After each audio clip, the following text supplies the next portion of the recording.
கரூர் துயர சம்பவத்தினுடைய அந்த வழக்கு உச்சநீதிமன்றம் நேற்று தீர்ப்பு கொடுத்திருந்தது உங்கள் எல்லாருக்குமே தெரியும். அதை பற்றி நீங்கள் நிறையா பார்த்துருப்பீங்க, அந்த செய்திகளை பற்றி நீங்கள் நிறைய பார்த்துருப்பீங்க. பட் அதில் முக்கியமாக கவனிக்க வேண்டிய சில அரசியல் நிகழ்வுகள் இருக்குது. எப்படி திமுக இந்த கரூர் சம்பவத்தை வைத்து தொடர்ச்சியாக அரசியல் செய்து வருகிறது அப்படிங்கிறத நம்ம எக்ஸ்போஸ் பண்ணிக்கிட்டே இருக்கோம். அவங்க சிஸ்டமேட்டிக்காக ஆரம்பத்திலிருந்தே கரெக்டாக காய் நகர்த்திக்கிட்டே வராங்க அப்படிங்கிறது நம்மளுக்கு புரியுது.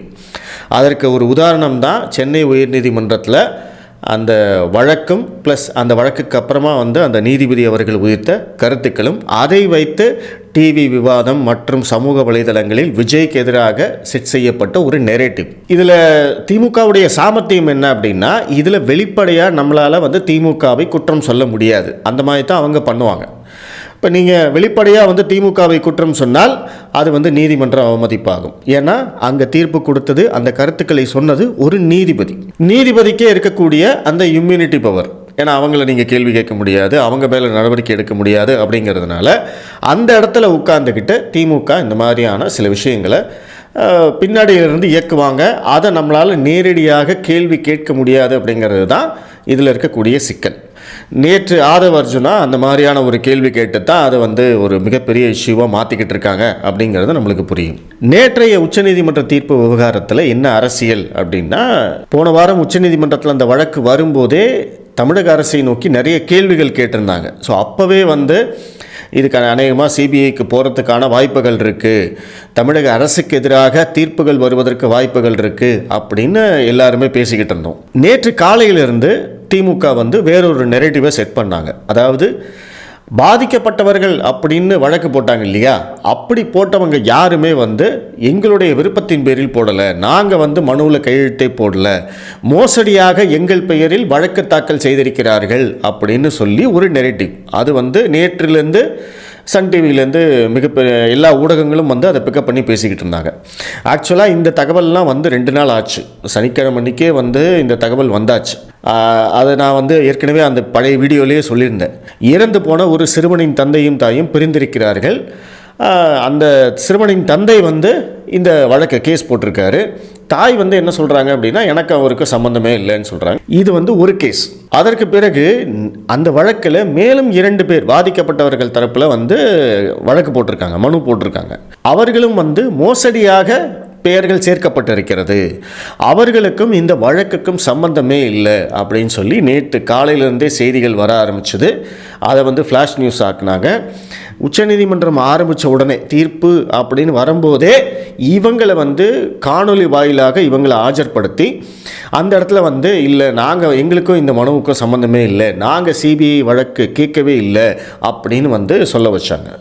ஸோ இதை ஒரு மிகப்பெரிய ஆர்கியூமெண்ட்டாக அங்கே கொண்டு போச்சு. ஏன்னா அது திமுகவுக்கு தெரியும், இந்த வழக்கை இந்த தீர்ப்பு நமக்கு எதிராக இருக்க போகுது, நீதிமன்றம் சிபிஐ விசாரணைக்கு உத்தரவிட போகிறாங்க. ஸோ அப்போ அதை தடுத்து நிறுத்தணும் அப்படிங்கிறதுக்காக இதை ஒரு டூலாக அவங்க பயன்படுத்துகிறாங்க. இதில் என்ன உண்மை இருக்குது அப்படிங்கிறது நம்மளுக்கு தெரியாது. அவங்க உண்மையிலேயே பாதிக்கப்பட்டவங்களா, யார் அவங்ககிட்டேருந்து கையெழுத்து வாங்கினாங்க, யார் மூலமாக அவங்க உச்சநீதிமன்றத்தை நாடினார்கள், இப்படிங்கிற எல்லா விஷயமும் நம்மளுக்கு தெரிய வேண்டி இருக்குது. அது விசாரணைக்கு அப்புறம் தான் தெரியும். ஆனால் திமுக இதை முன்னெடுத்த விதம் அப்படிங்கிறது தான் நான் இப்போ உங்களுக்கு சொல்ல வரேன். எந்த அளவுக்கு நுணுக்கமாக செயல்பட்டு இவங்களை கூட்டிகிட்டு போய் உச்சநீதிமன்றத்தில் காணொலி வாயிலாக நிறுத்தியிருக்காங்க அப்படிங்கிறத பாருங்கள். நேற்று அந்த தீர்ப்பு வந்த போதும் இந்த விஷயத்தை வச்சு தான், அதாவது மனு போட்டவர்களே மோசடியானவர்கள் அப்படின்னு ஆனதுக்கப்புறம் அந்த மனுவின் மீது நீங்கள் எப்படி உத்தரவு பிறப்பிக்க முடியும் அப்படிங்கிறது தான் திமுகவுடைய கேள்வி. உங்களுக்கு புரியும்னு நினைக்கிறேன். கேஸ் போட்டவங்களே போலி, அப்புறம் எப்படி அந்த கேஸை நீங்கள் விசாரிப்பீங்க? அப்போ அந்த கேஸை தள்ளுபடி பண்ணுங்க அப்படிங்கிறது தான் அவங்களுடைய வாதம்.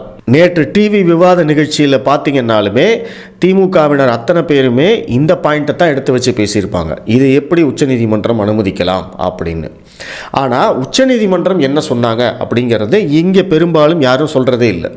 உச்சநீதிமன்றம் இந்த முடிவுக்கு வருவதற்கான காரணம், அதாவது கரூர் சம்பவத்தை சிபிஐ விசாரிக்கும், அதற்கு ஒரு எஸ்ஐடி நீதிபதி தலைமையிலான ஒரு குழு அந்த விசாரணையை கண்காணிக்கும் அப்படின்னு தீர்ப்பு வழங்குவதற்கான மிக முக்கியமான காரணம் என்ன அப்படின்னா, சென்னை உயர்நீதிமன்றத்தில் நீதிபதி செந்தில்குமார் அவர்கள் முன்னெடுத்த அந்த வழக்கும் அதில் அவர் உதித்த சில கருத்துக்களும், அந்த உத்தரவுகளும் இதுதான் மிக முக்கியமான காரணம் சிபிஐ விசாரிக்கிறதுக்காக உச்சநீதிமன்றம் உத்தரவிடுவதற்கு. ஸோ இதை இங்கே இருக்கக்கூடிய யாருமே பேசுகிறதில்ல. ஏன்னா அதை பேசினா இவங்க மாட்டிக்குவாங்க அப்படிங்கிறது தெரியும். எந்த திமுக நீங்கள் வில்சன் எடுத்துக்கோங்க, வில்சன் நேற்று பேட்டி கொடுத்தாரு, அவராகட்டும், இல்லை டிவி விவாத நிகழ்ச்சியில் பேசினவங்களாகட்டும், இல்லை இந்த வழக்கை முன்வைத்து சமூக வலைதளங்களில் சிபிஐக்கு போயிடுச்சு இல்லை பாஜக கிட்ட மாட்டிக்கிட்டாரு அப்படின்னு சொல்வதாகட்டும், இந்த மாதிரி இவங்க எல்லாருமே அந்த நீதிபதி செந்தில்குமார் வழக்கை பற்றி பேசுவதே இல்லை. அப்போ அதுலேயே நீங்கள் தெரிஞ்சுக்கலாம். சென்னை உயர்நீதிமன்றத்தில் அந்த வழக்கு வந்தபோதே நம்ம தெளிவாக சொல்லியிருந்தோம். இதில் நீதிபதி உதித்த கருத்துக்கள் தேவையற்றது, அது வழக்குக்கு சம்பந்தம் இல்லாதது அப்படிங்கிறத நம்ம சொல்லியிருந்தோம். கிட்டத்தட்ட உச்சநீதிமன்றமும் அதே நிலைப்பாடு தான் எடுத்திருக்காங்க. இந்த வழக்கை அவர்கள் விசாரணைக்கு எடுத்ததே முதல் தவறு. வழக்கை எடுத்தது மட்டும் இல்லாமல் ஒரு பொதுநல வழக்காக தாக்கல் செய்யப்பட்ட வழக்கை கிரிமினல் வழக்காக விசாரித்தது இரண்டாவது தவறு. அதற்கு பிறகு அந்த சம்பந்தப்பட்ட நபர், அதாவது தாவேகாவை சேர்ந்தவர்கள் யாருமே நீதிமன்றத்தில் இல்லாத பொழுது தாவேகாவை பற்றியும் அதன் தலைவரை பற்றியும் கருத்துக்கள் சொன்னது மூன்றாவது தவறு. பொதுநல வழக்கில் மனுதாரரின் கோரிக்கை என்ன? எஸ்ஓபி வேணும்னு கேட்டிருக்காரு, ஸ்டாண்டர்ட் ஆப்ரேட்டிங் ப்ரொசீஜர். அரசியல் கட்சி நிகழ்வுகள், பொதுமக்கள் அதிகமாக கூடும் இடங்களில் வழிகாட்டுதல் நெறிமுறைகளை வகுக்க வேண்டும் அப்படிங்கிறது தான் கோரிக்கை. ஆனால் அந்த கோரிக்கையை விட்டுட்டு நீதிபதி தன்னிச்சையாக செயல்பட்டு மனுவிலேயே இல்லாத ஒரு விஷயத்தை அவர் செஞ்சிருக்காரு. அவர் எஸ்ஐடி ஃபார்ம் பண்ணியிருக்கார். இது எல்லாமே தவறு.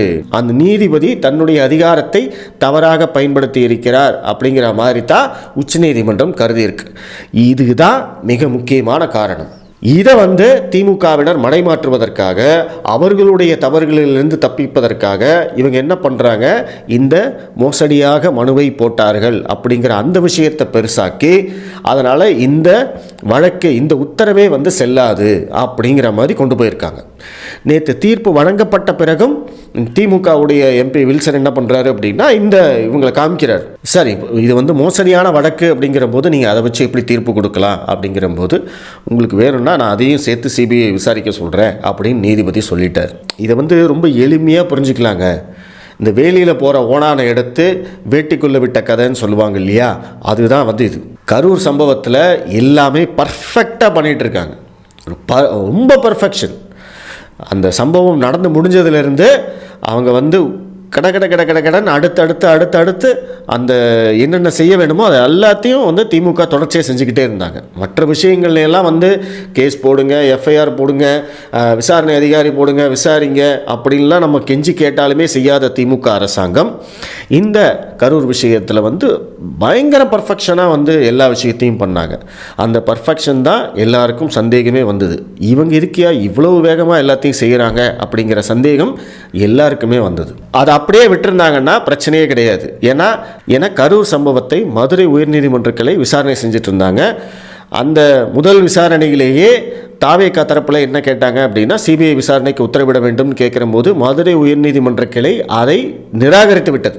வழக்கு ஆரம்ப கட்டத்தில் தான் இருக்குது, இப்போவே சிபிஐ விசாரணை தேவையில்லை அப்படின்னு தெளிவாக சொல்லிட்டாங்க. திமுக அதோடு விட்டிருந்தா பிரச்சனையே கிடையாது.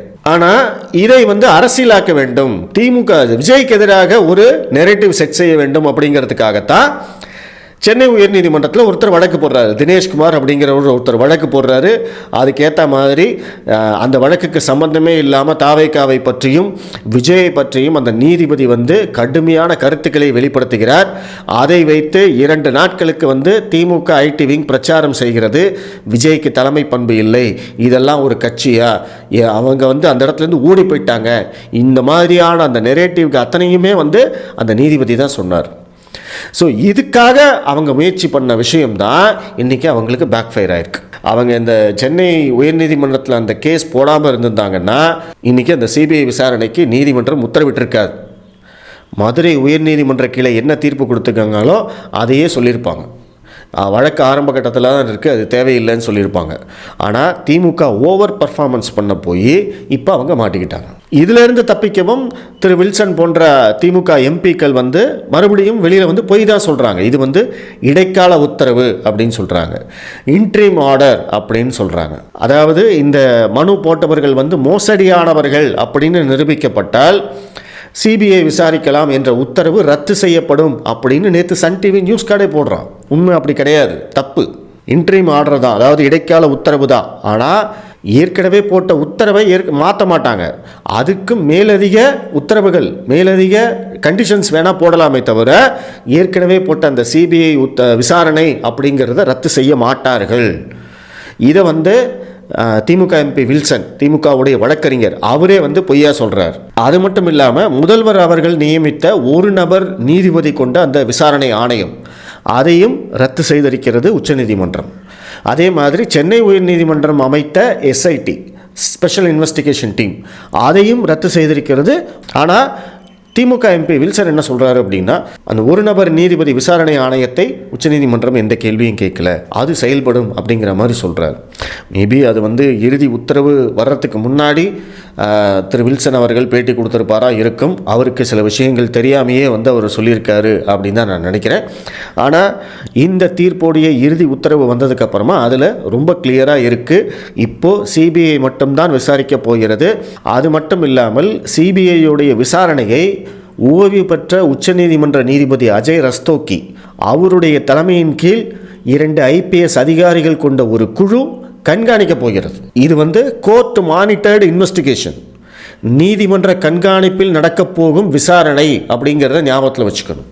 இப்போ இவங்கெல்லாம் சொல்கிறாங்க இல்லையா, நேற்று இந்த தீர்ப்பு வந்த உடனே இதுலேருந்து எப்படி தப்பிக்கணும் அப்படிங்கிறதுக்காக விஜய் பாஜக பக்கம் போயிட்டார், விஜயோட குடுமி அமித்ஷா கையில் இருக்குது, சிபிஐ மத்திய அரசுக்கிட்ட தானே இருக்குது, இவர் போய் அங்கே போய் சிக்கிட்டாரு, அப்படி இப்படி ஏகப்பட்ட பேர் கமெண்ட் இதெல்லாம் போட்டுட்ருக்காங்க. ஆனால் உண்மை என்ன அப்படின்னா, சிபிஐ மத்திய அரசுடைய நிறுவனமாக இருந்தாலுமே இந்த வழக்கு விசாரணையை பொறுத்தவரை நீதிமன்ற கண்காணிப்பில் தான் செயல்பட போகிறது. மத்திய அரசு இதில் தலையிடவே முடியாது, அதுதான் உண்மை.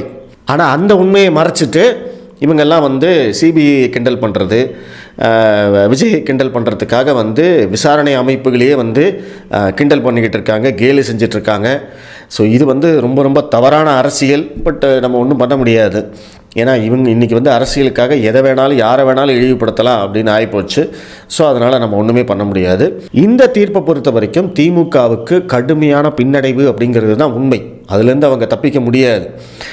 திமுக காரங்க சொல்கிற மாதிரி என்னதான் அந்த மனு போட்டவர்கள் மோசடியாளர்கள் அப்படின்லாம் நிரூபித்தாலுமே அதையும் சேர்த்து சிபிஐ விசாரிக்க போகிறது அப்படிங்கிறது தான் தீர்ப்பு. அதனால் திமுக சொல்வது போல் இந்த தீர்ப்பை ரத்து செய்ய முடியாது, கரூர் வழக்கை சிபிஐ தான் விசாரிக்கும். ஸோ திமுகவுடைய அரசியல் தான் அவங்களுக்கு பேக் ஃபயர் ஆகிருக்கு. அவங்க கொஞ்சம் அடக்கி வாசிச்சுட்டு இருந்தாங்கன்னா நேற்று இந்த தீர்ப்பே வந்திருக்காது. ஆனால் அதிகாரம் கையில் இருக்கிற போது அந்த மாதிரிலாம் அவங்களால செய்ய முடியாது இல்லையா, அதுதான் இங்கே பிரச்சனை. மேற்கொண்டு இந்த விவகாரத்தில் என்ன நடக்குது அப்படிங்கிறத பொறுத்திருந்து பார்ப்போம். நன்றி.